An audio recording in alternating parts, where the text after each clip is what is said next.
Buenos días chicos, ¿cómo andan? Espero que se encuentren súper bien. Bueno, lo que vamos a ver hoy es sencillamente un poco el tema de la clasificación de las fracciones y los decimales según sus características. Tenemos diferentes formas de clasificar a estos tipos de números racionales, ¿sí? Entonces, como pueden ver acá, empezamos exactamente igual que en el video anterior, poniendo números racionales positivos. Recuerden que en realidad esto abarca para cualquier número racional, también para los números negativos, pero en este caso, como nosotros estamos trabajando primero con los positivos, hago alusión a ellos, ¿sí? Entonces, por un lado tenemos a las fracciones, que son números racionales, por supuesto. La forma de expresar la fracción, recuerden que es a sobre b, es decir, a un número entero dividido otro número entero. Como estamos hablando de los números positivos, en este caso sería un número natural dividido otro número natural.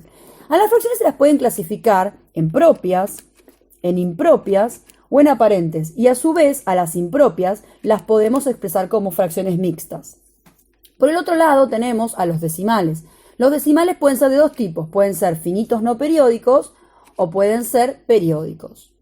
Lo que vamos a estar viendo hoy es más o menos de una forma muy rápida cómo podemos interpretar y saber diferenciar entre uno y otro. Ya sabemos que para diferenciar entre fracciones y decimales es muy sencillo. Simplemente los decimales tienen un valor entero y un valor decimal divididos por una coma, así que cualquier número que tenga una comita va a ser un número decimal.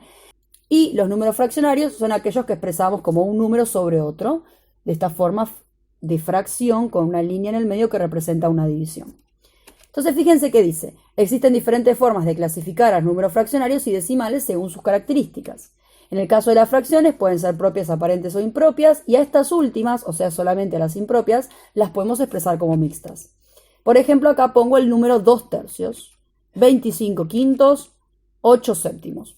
Si observamos estos números, el primer número, el 2 tercios, el número de arriba, o sea el numerador, es más pequeño que el denominador. Esas son las propias. Fíjense en el 25 quintos. En el 25 quintos no solamente el de arriba es más grande que el de abajo, sino que el de arriba es múltiplo del de abajo. Eso significa que es una fracción que aparenta no ser un número entero, pero en realidad lo es, porque si yo hago 25 dividido 5, me da 5, y 5 es un número entero, es un número natural. Entonces, el 25 quintos decimos que es una fracción aparente, porque aparenta ser una fracción que no parece entera, pero en realidad lo es. Y finalmente, el 8 séptimos sería una fracción impropia. La impropia es cuando el número de arriba es más grande que el número de abajo. Si lo piensan, las aparentes también son impropias, ¿sí? Y finalmente, como dice arriba, las impropias pueden ser expresadas como mixtas. Entonces, podemos encontrar que 8 séptimos expresado como mixto sería un entero con un séptimo. Es lo mismo decir 1, un séptimo, ¿sí?, que decir 8 séptimos. Entonces, como veremos, ahí tenemos propia la primera, aparente la segunda, impropia la tercera, que puede ser expresada como mixta. Y finalmente después tenemos a los números racionales positivos decimales. Los decimales pueden ser finitos o pueden ser periódicos, ¿sí? En el caso de, por ejemplo, 5,7, que claramente es un número decimal, o de 0,234, estos son finitos. ¿Cómo nos damos cuenta que son finitos? Porque termina en un momento. Yo hago 5,7 y termina. Después del 7 vienen infinitos ceros. 0,7, 0, 0, 0. Y no voy a escribir los ceros. Entonces termina ahí el número. Pasa lo mismo con el 0,234 que inventé ahí. Termina en el 4. Ustedes me dirán, ¿continúa un 5? No. Termina en el 4. ¿Sí? Termina ahí. Es 2, perdón, es 0,234. Punto. En cambio, los números periódicos son los que se representan con ese arquito arriba, ¿sí?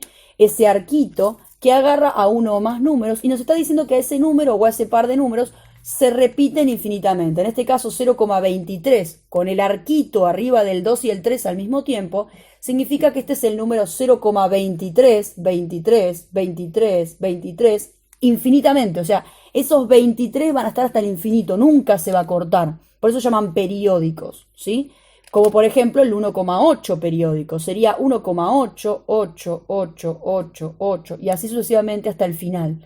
Esos son los números periódicos. Y así podemos inventar un montón de ejemplos. Por ejemplo, 5,2 y 1. Solamente con el arco en el 1 sería 5,2, 1, 1, 1, 1. ¿Se entiende? Dependiendo del arquito, cuántos números agarren, significa cuál se está repitiendo infinitamente. Así que estos son los periódicos.